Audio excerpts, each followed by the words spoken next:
Welcome to the third night of the Spring Rights Literary Festival. I am Robin Schwartz. I'm the Program and Grant Director of the Community Arts Partnership of Tompkins County. And this 12th annual Spring Rights Literary Festival is just one of our programs and services that support Tompkins County arts and artists. Our website, if you want to check it out, is artspartner.org, and I will write that into the chat. And y'all know about springrights.org because you went there to sign up. I have a co-host on the call, Leah Davis. Thank you, Leah. She is available if any of you need help. There she is. Hi. For technical events. She's been an amazing help to us for this festival. As most of you know, there are another 15 free Spring Rights Literary Festival events happening this weekend and next. I'll be here, right here, tomorrow and Sunday night, and then next Friday, Saturday, and Sunday. There's also 8 workshops happening from December through March, writing workshops, also free. And I want to thank our sponsors. Our sponsors are Ithaca College, Wegmans, M&T Bank, the Odyssey Bookstore, and the Ithaca Marriott. We're really happy for their generous support, especially this year. We also have funds from the New York State Council on the Arts and Poets and Writers. If you would like to support the Community Arts Partnership and everything we do with our tiny staff, I am 50% of the staff of the Community Arts Partnership, that would be amazing. It's support not only for the festival, but for everything that we do in the community and for the local artists and arts. Any amount is great. I will put that information also in the chat. Couple things, you will all be on mute throughout the event. Use chat to talk to me, to talk to everybody, to ask questions, type comments during the event, say hi to people. Let's use chat. I love chat. I think it's very fun. And so without further ado, I'm going to turn the mic off. I'm over to Chris Holmes. Hi, Chris. You'll be up in a sec. Okay. There you are. You got me? Yeah. Okay. Can we unmute Eileen and Kenneth too, or? Well, Eileen isn't on the call yet, unless she's on under a different name, unfortunately. We can get Kenneth up on the screen. Well, Eileen is her married name. Not here. Kenneth, call her. Call her up. She was on a second ago. Oh, was she? Yeah, Eileen. Oh, there she is. Yeah, you got her? Oh, that's right. Okay. Bam. Yes. She had a different name. Hi, Eileen. Did her married name? I'm sorry. You had 3 names. There was Alana and Engel. Yeah. Okay. I'm like J-Lo. I have so many names. It's kind of crazy. Okay, I'm gonna remove myself from this grid, and I'll let you guys take over. Good. Thank you very much. We good? We go? Thank you very much, Robin. So. I'd like to thank the Community Arts Partnership.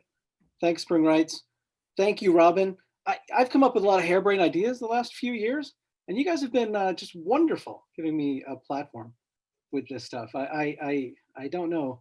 God, it's just been a lot of fun. So I think this is going to be fun as well. I'm very excited. Well, doing this with me tonight, Kenneth McLaurin and Eileen Engel. Should I use Eileen Engel? Whatever you want to call me, Chris. Her maiden name, Eileen Engel. Who I've known for a long time. So everybody knows Kenneth. Kenneth's tagline is the greatest comedian that you've never heard of, but he's gonna have to stop using that very soon because everybody's hearing of him. He's been voted, it's official, the best comedian in Ithaca. So, which we all knew. And Eileen, here's the thing, and most people don't know this, but it's agreed upon maybe the greatest theatrical production in history was Don Bosco Prep's 1987, Hello, Dolly. Yeah. Where Eileen and I shared the stage for the first time. Mm-hmm. And she was Dolly, and I was some guy hanging out in the back. So, so that was great. So it's great to be here. 2 unbelievably talented people, and I'm going to ask them to do stuff that nobody's really used to doing Shakespeare anymore. So I'm just so grateful that they would do this. Just a little introduction. I think I saw Othello. I wish I could tell you this came about as some kind of like fountain for social justice or something. That's second. It's a close second, right? But it's definitely second. I saw Othello somewhere, and I was thinking to myself, God, how much fun would it be to get Kenneth McLaurin to play Iago? Iago's one of my favorite characters. He's evil just to be evil. He's enjoying himself. And here's the thing, nobody ever plays it like this. He's very funny. So, listen, Kenneth is very funny. So I sort of thought of that. So that I brewed the idea that wouldn't it be very interesting to have a white actor play Othello and then Iago, and then have a black actor play, flip it back and forth. So I had this idea for a little while, and then I took it to some people, black, white, academics, normal human beings. And I said, what do you think of it? And every single African-American person I asked about this was thoughtful and had a lot to say about, and something they were like, watch out for this. Why are you doing this? What are you up to? So it was a great bag. I will say that 90+% of the white male liberals that I took this to, right? Remember that the African Americans are long, thoughtful, generally thought it was a pretty good idea. See, interesting. 90+% of the white male liberals that I took this to immediately said, you're a racist. You're the biggest racist I've ever met in my entire life. Trump voter, like they really got crazy. And I thought I was going to lose friends and stuff, but it happened so often that I said, oh, maybe I'm ringing a bell here. Something's happening, right? So I figured we would give it a try. I just want to think about our biases, our assumptions about roles, about why we cast people in this. I know that, listen, I'm just gonna be honest here, sometimes white liberals, and I am your brother, white liberals, I am your brother. Sometimes we can be very, very, very delighted with ourselves, with how not racist we are. But we have biases too. We have our own sins. So I don't know what else I have to say. I want to do this, and I hope that nobody's comfortable with it. I hope that people are a little bit like, well, is it okay to do this? Is it okay to do that? And before we do it, there was a little bit of a change before we do it, because we had a very brief rehearsal, and I did Iago, and it was just not good. It was I didn't like what I was doing. It was whiny, and so we had Eileen, and we had to cut Desdemona anyway for time. So Eileen is so talented that we said, why don't you just do it? So, and we've had so much. I mean, it would be so interesting to even make it more complicated with gender and race as we look at art and all of our assumptions about art. So I can't think of anything else. You guys think of anything else? Anything else I need to add here? Have I forgotten anything? Okay, I just want to make sure. Can you hear me, Chris? Can you hear me? I can hear you. Can you hear me? I can hear you. Can you hear me? We good? Yeah. You're You all can't hear- good. No, Okay. listen, obviously, Zoom is terrible under the best of circumstances. This was going to be, blocking was very important. The theatricality of the whole thing was very important. What the hell are you going to do? There's a pandemic. So we're going to do it. First, Kenneth is going to play Othello. Eileen is going to play Iago. And then we're going to do the same exact scene again. Eileen's going to play Othello. Kenneth is going to play Iago. So that'll be, I think this is going to be fun. I'm ready. Everybody ready? You good? All right. This is from, I'm also going to assume that if you're at a literary festival based in Ithaca, New York, that you're familiar with Othello and the Tempest. We're going to do a scene from the Tempest as well, right? Everybody can do that? Okay. So this is actually scene 3, Act 3, Scene 3 from Othello, a little part of that scene. So Kenneth, Eileen, whenever you guys are ready, we're going to start with that excellent wretch line. Good? Excellent wretch. Whoo. Perdition catch my soul, but I do love thee. And when I love thee not, chaos has come again. My noble lord, What dost thou say, Iago? did Michael Cassio, when you wooed my lady, know of your love? He did, from first and to last. Why do you ask? but for a satisfaction of my thought. No further harm. Why? Why of that thought, Iago? No, I did not think he had been acquainted with her. Oh, yeah, and went between us very oft, did she? Indeed. Indeed, indeed. Discernest now aught in that? Is he not honest? Honest, my lord. Honest, honest? My lord, for aught I know. What do you think? Think, my lord? Think, my lord. Ah, by heaven, he echoes me, as if there was some monster in his thought, too hideous to be shown.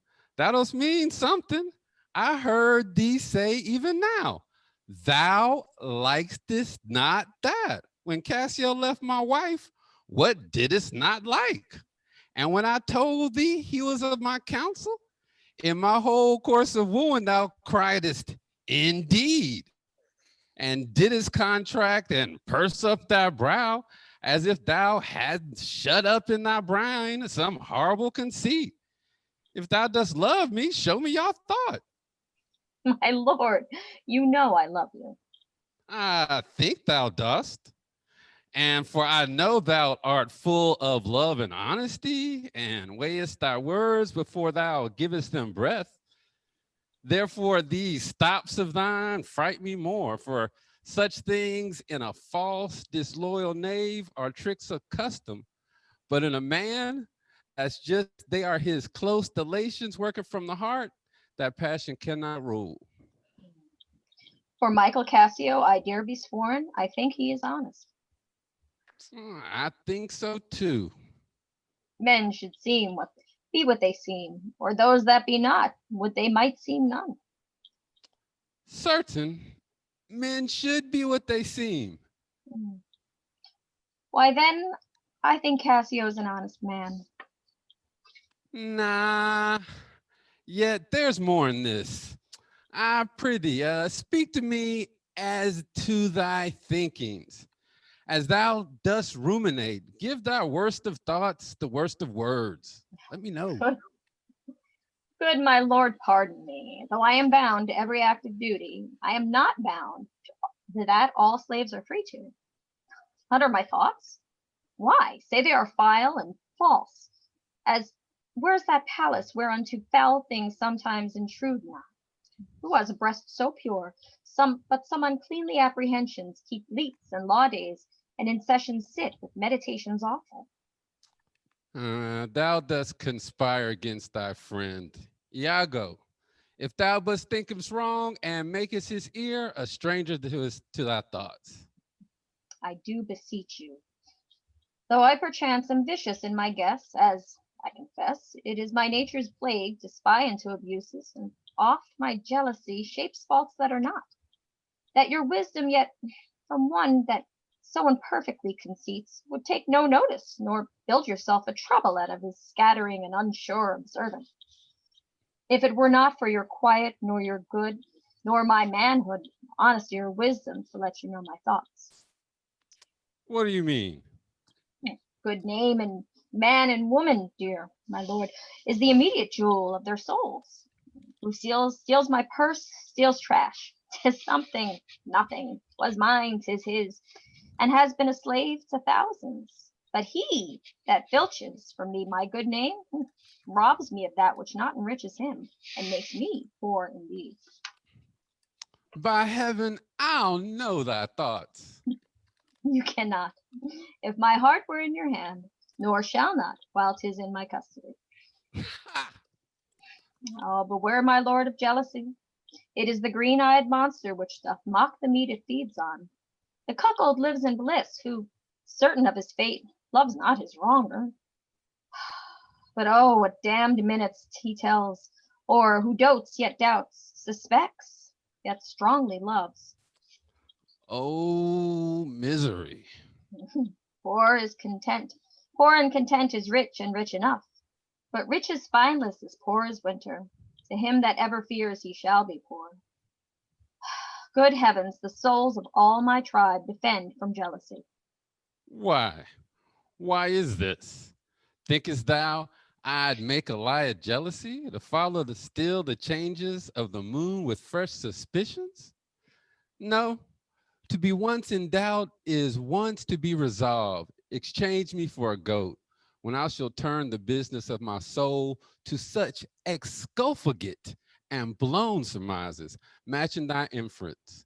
'Tis not to make me jealous, to say my wife is fair, feeds well, loves company, is free of speech, sings, plays, dances well. Where virtue is these are more virtuous. Nor from my own weak merits will I draw the smallest fear or doubt of her revolt. For she had eyes and chose me. No, Iago, I see before doubt. When I doubt, prove. And on the proof, there is more but this, away but once with love or jealousy. I am glad of it, for now I shall have reason to show the love and duty that I bear you with franker spirit. Therefore, as I am bound, receive it from me. I speak not yet of truth. Look to your wife. Observe her well with Cassio. Were your eye thus, not jealous nor secure, I would not have your free and noble nature out of self-bounty be abused. Look to it. I know our country disposition well.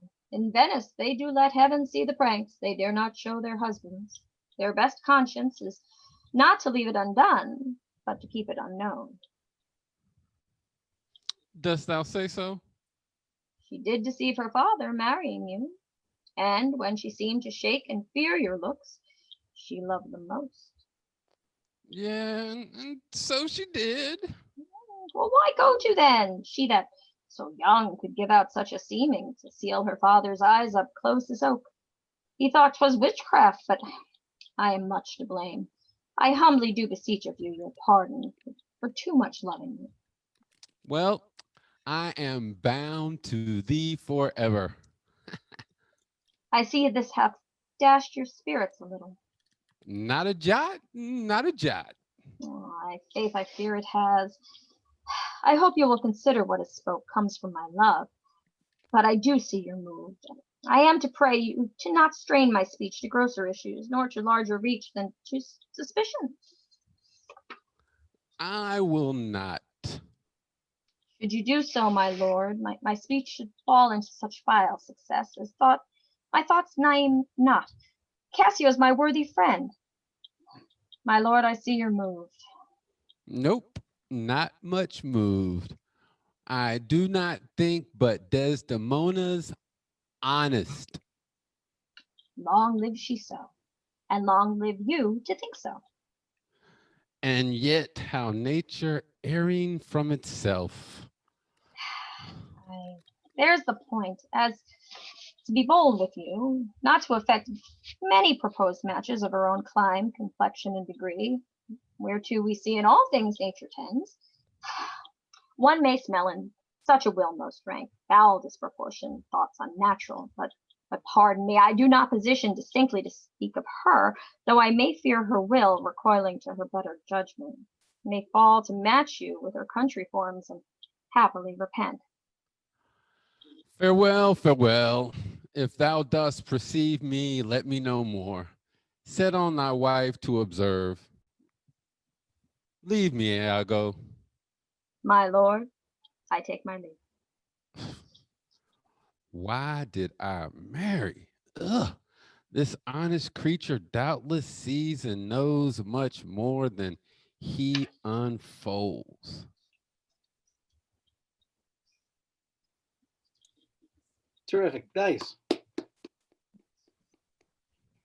All right, you guys have you ready? Want to get right to it? Sure. All right. Ready to Now Kenneth as Iago and Eileen as Othello. Excellent wretch. Perdition catch my soul, but I do love thee. And when I love thee not, chaos has come again. My noble lord? Oh, what dost thou say, Iago? Did Michael Cassio, when you wooed my lady, know your love? Oh, he did, from first to last. Why dost thou ask? Just for satisfaction of my thought. No harm. Why of thy thought, Iago? Well, I ain't really know he had been acquainted with her. Oh, yes. And went between us very oft. Really? Really? Discernest thou aught in that? Is he not honest? Honest, my lord? Honest. Aye, honest. Hey, my lord, for aught I know. What dost thou think? Think, my lord? Think, my lord? By heavens, he echoes me, as if there were some monster in his thought, too hideous to be shown. Thou dost mean something. I heard thee say even now, thou likest not that, when Cassio left my wife. What didst thou not like? And when I told thee he was of my counsel in my whole course of wooing, thou criedst, really? And didst thou contract and purse thy brow together, as if thou had shut up in thy brain some horrible conceit? If thou dost love me, show me thy thought. Yo, my lord, you know I love you. You know I love you. I thinkest thou dost, but for I know thou art full of love and honesty, and weighest thy words before thou givest them breath. Therefore, these stops of thine frighten me the more. For such things in a false disloyal knave are tricks of custom, but in a man that's just, they are close relations working from the heart that passion cannot rule. Hey, well, I don't know, but for Michael Cassio, I dare be sworn. I think that he's honest. I think so too. Men should be what they seem, or those that be not, would they not seem none? Certain. Men should be what they seem. Why? Then I think Cassio's an honest dude. There's more to this. I prithee, speak to me as to thy thinkings, and as thou dost ruminate and give thy worst of thoughts, the worst of words. All right, my lord, pardon me. But though I am bound to every act of duty, I'm not bound to that all slaves are free to utter my thoughts. Why, what if they are vile and false? And where's that palace whereunto foul things sometime intrude not? Who has a breast so pure, but some uncleanly apprehensions keep leets and law days at in session sit with meditations lawful? Thou dost conspire against thy friend Iago, if thou but thinkest he wronged and makest his ear a stranger to thy thoughts.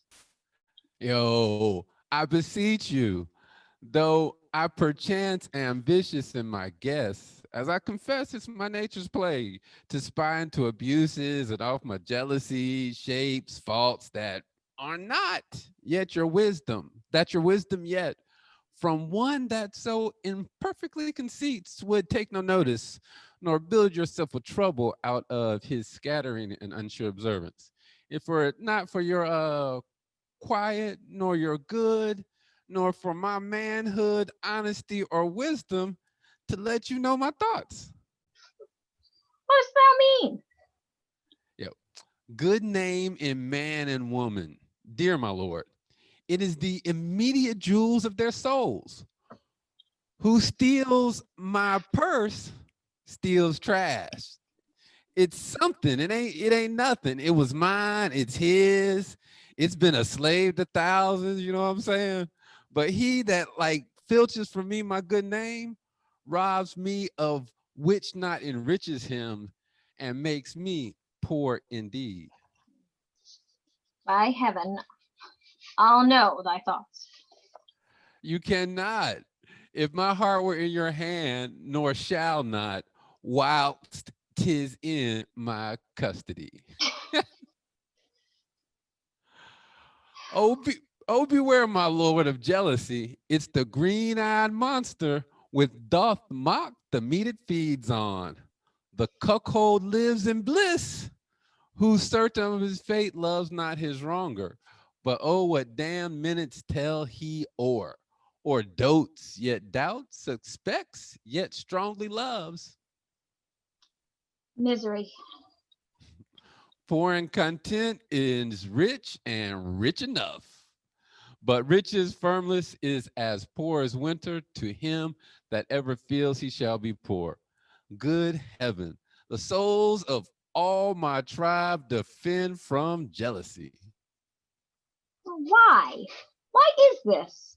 Thinkest thou I'd make a lie of jealousy, to follow still the changes of the moon, with fresh suspicions?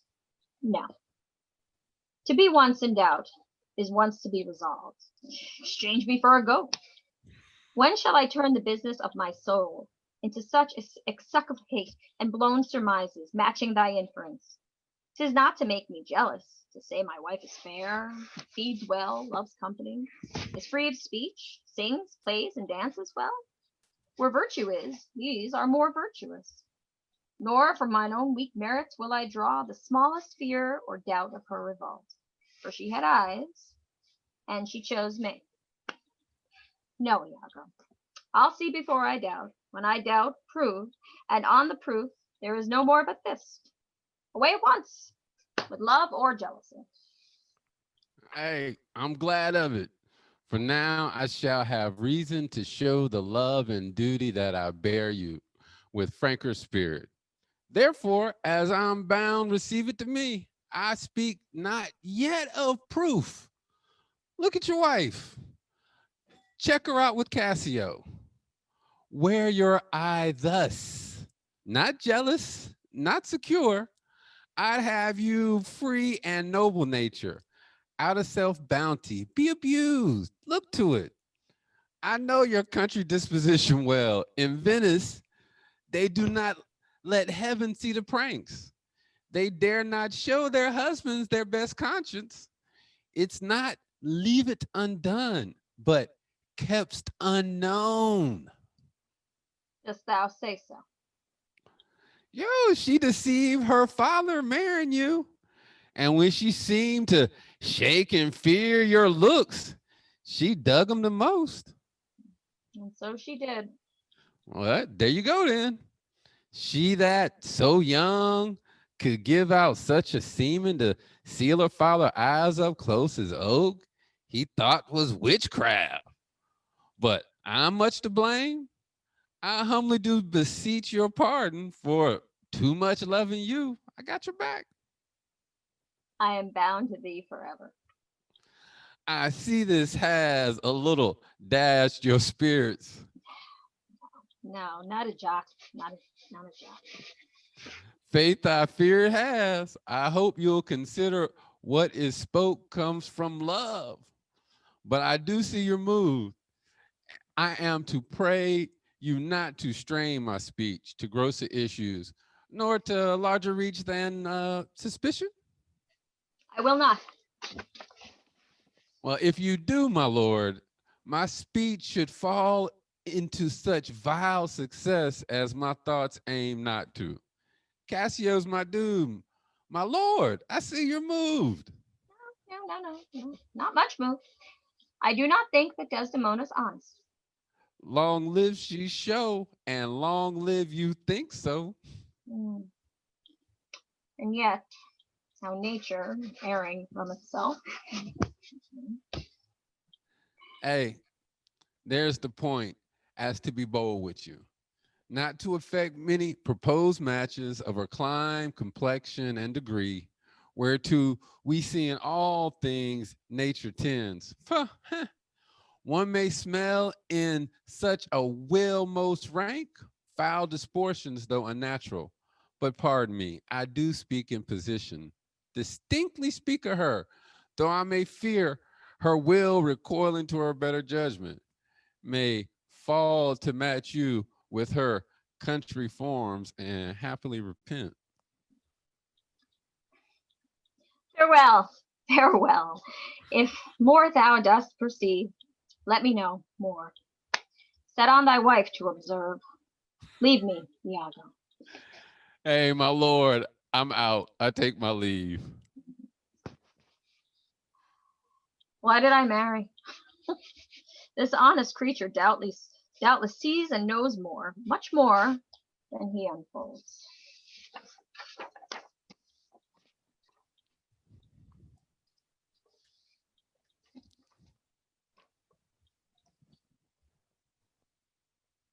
Okay. Yeah. Hello, you got me? All right, that was awesome. That was really enjoyable. Thank you. We still have time for a very quick scene from the Tempest, right? It's only 7:30. So, you guys ready? You two? All right, wait, who's who? You're going to be Prospero. Oh, got you. Prospero. So this is everybody. I guess I hope you know the Tempest. I think it's my favorite play. Just we're thinking about power dynamics within relationships. This is just a very interesting. Obviously, Prospero, the magician, stand-in for the artist Shakespeare, is his master plan is all coming together, and the spirit that he keeps as a servant, Ariel. Well, this is the start of all the real action of the play. So, whenever you guys are ready, please. Ariel starts. Alrighty. All hail, great master. Grave sir, hail. I come to answer thy best pleasure, be it to fly, to swim, to dive into the fire, to ride on the curled clouds, to thy strong bidding task Ariel in all his quality. Have you now, spirit? Have you performed to point the tempest that I bade thee? To every article. I boarded the king's ship, now on the beak, now in the waist, the deck. In every cabin I flamed amazement. Sometimes I'll divide and burn in many places. On the topmast, the yards and bowsprit, but I flame distinctly and meet and join. Jove's lightnings, the precursors or the dreadful thunderclaps, more momentary and sight outrunning were not. The fire and crack of sulphurous roarings, the most mighty Neptune seemed to besiege and make his bold waves tremble. Yea! His dread trident shake. Yeah, my brave spirit. Who is so firm, so constant, that this coil will not infect his reason? Not a soul, but felt the fever of a mad and played some tricks of desperation. All but mariners plunged into the foaming brine and quit the vessel. Then all afire with me, King's son Ferdinand, with hair upstanding, then like reeds, not hair, was the first man that leaped, cried, heaven is empty, and hell is empty, and the devils are all here. All right, that's my spirit. But was not this nigh shore? Close by, my master. But are they Ariel safe? Oh, not a hair perished. On their sustaining garments, not a blemish, but fresher than before. And as thou hast badest me, in troops I have dispersed them about the isle. The king's son have I landed by myself, whom I left cooling of the air with sighs in an odd angle of the isle, and sitting his arms in the sad knot. And of the king's ship, the mariners say how thou hast disposed and all the rest of the fleet. Safely in harbor is the king's ship, in the deep nook where once thou did callest me up at midnight to fetch dew from the still vexed vermouths. There she's hid. The mariners all under hatches stowed, who with a charm, joined to their suffered labor, I have left asleep. And for the rest of the fleet, which I dispersed, they have all met again, and are upon the Mediterranean float, bound sadly for Naples, supposing that they saw the king's ship wrecked, and his great person perished. All right, Ariel, thy charge exactly is performed. But we got more work. What is the time of day? Past the mid-season. At least 2 glasses. This time twixt 6 and now must by us both be spent most preciously. Is there more toil? Since thou dost give me pains, let me remember thee what thou hast promised, which is not yet performed me. What, Moody? What is it that thou canst demand? My liberty. Before the time be out, no more. I prithee, remember I have done thee worthy service, told thee no lies, made thee no mistakings, served without grudge or grumblings. Thou didst promise to bake me a full year. Huh. It's like you must have forgot from what torment did I free thee. Yeah. You must have and think it's much to tread the ooze of the salt deep and run upon the sharp wind of the north to do me business in the veins of earth when it's baked with frost? I do not, sir. Thou liest, malignant thing. Hasn't thou forgot that foul witch, Sycorax, who with age and envy was grown into a hoop? Has thou forgot her? No, sir. You have. Where was she born? Speak, tell me. Sir, in Argier. Oh, was she so? I must once in a month recount what thou hadst been, which thou forget. This damn witch Sycorax for mischiefs manifold and sorceries terrible to enter human hearing from Argier. Thou knowest what's banished for one thing she did? They would not take her life. Ain't that true? Yes, sir, yes. This blue-eyed hag was hither brought with child and was here left with sailors. Thou, my slave, as thou reportest thyself, was then her servant. And for thou was a spirit too delicate to act in her earthy and abhor commands, refusing her grand hest, she did confine thee. By help of her more potent ministers and in her most inimitable rage, into a cloven pine, which when rift in prison thou did painfully remain. A dozen years within which the space she died and left thee there, where thou didst vent thy groans, as fast as a mill wheel strikes, then this was his island, save for the son that she did litter here, a freckled whelp hag born, not honored with the human shape. Yes. Dull thing, I say so. He that Caliban, whom now I keep in service, thou best know which torment I did find thee in. Thy groans did make wolves howl and penetrate the breasts of angry bears. It was torment to lay upon the damned witch Sycorax. Could not again undo. It was mine art when I arrived and heard thee and made agape the pine and let thee out. I thank thee, master. If thou most murmurest, I will rend an oak and peg thee in his knotty entrails until thou hast howled like 12 angry winters. Pardon, master, I will be correspondent to command and do my spiriting gently.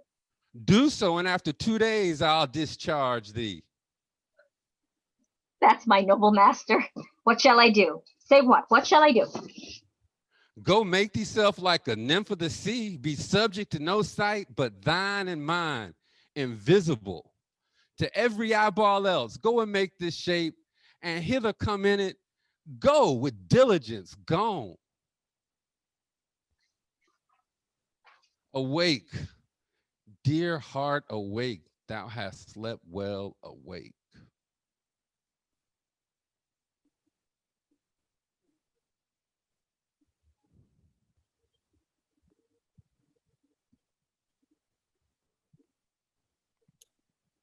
All right, you got me? That was fantastic. Thanks. Thank you. Amazing. You guys did a great job with that, man. That was, tricky. Old read. Congratulations.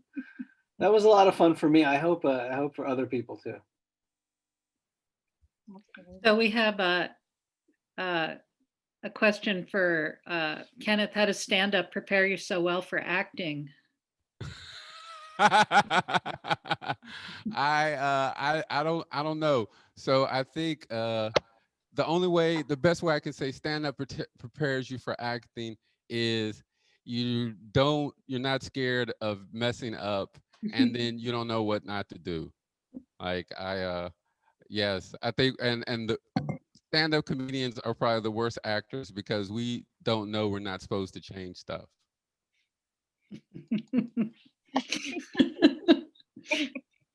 Well, that worked. That worked for tonight. I think it's one of the funniest things that directed both stand-up comedians and actors, trained actors. What we have here, right? Stand-up comedian, trained actor, and it's the funniest thing because this is 100% true. Actors will send me, like Eileen has done, 400 comments. What is this? What am I doing? How am I? Can I prepare for this? Do you think he's angry? 100. Do you think he smokes? No, he doesn't smoke. I don't know why. 100. This goes on 100% of the time. Stand-up comedians say, "What is this about?" And you go, "Well, it's about this." And they go, "Yeah, right." And that's it. That's the end of it. They don't want to hear anymore. Anything else is wasted. So, it's never not been the case. So, Right. And Kenneth is like, what part am I playing? Yeah. Exactly. Basically. I've got like the highlighted script and crap, and Sure. Artie wants to know, Kenneth, if you've ever been Prospero before. I think that was one of the best I've ever seen, he says. Well, so no and yes. Like I've been angry before, and I've been in situations where I have wished that I've been in a position of power. So it's been times where I have not been Prospero, and then when I get out, I just walk around the whole day reenacting the whole scene like I was Prospero, and so that makes me feel better. So I just sort of pull that in, and then and when Chris described that to me, it also seemed like the relationship that you would have between a pimp and his trick. So like it's a lot of different sort of power dynamics in there. You know, I had the opportunity to go to Ithaca College in London, and I saw like 5 different versions of Hamlet. You know, they're like playing around with different kinds of scenarios in the future and actors and one took place in on another planet, and you know, I mean, I just saw all these versions of things. So I wonder if something like this has actually ever happened before, switching roles. Who knows? I'm sure that, you know, you can't. I had to write something about Shakespeare one time, and the professor was like, "You're not the first one to write something about Shakespeare, right? Basically, everything's probably been tried. Somebody's done something. It's not that unusual, just to do anything, right? Young women playing Hamlet, whatever, you know, older guys playing Hamlet. It's probably somebody's probably had this. I saw a Mafia Hamlet once. So Jen Savron Kelly wants to know, Eileen, what's your experience with performing Shakespeare? One show in college, Two Gentlemen of Verona. I couldn't even tell you now, all these years later, who I played. I just remember I got shin splints from jumping around the stage. But I think that was it. And it was also, I think we said it in the 50s, if I remember correctly. And I had to wear a poodle skirt. Yeah, it was pretty cool. It was pretty cool. But that's it, I believe. Yeah. I'm an English major, so I've read it, but you know. Yeah. Today was a cold week. So Chris, do you have any other cool ideas for what you're working on now? I know Kenneth and you are doing stuff together. You know, there's nothing but ideas. We've got thousands of ideas. This actually started as we were going to do 5-minute sort of hunks of Shakespeare done very strangely. So I think we were going to do Much Ado About Nothing, only with 2 young women in the role, because it's a battle of the sexes kind of thing, and it doesn't make sense much anymore, except if you do something like that. So I forget. There's a list of 100 Hamlet, and but there's nothing but ideas, right, Kenneth? Yes, no, I am bursting out of ideas. It's like if I didn't have on this shirt, you would see all the ideas jumping out of me right now. I want to say Pam Tan said, actors, which one of the roles did you like playing the most? And I like the power mode. I like the power role the most. Then I did like Iago as well. Yeah.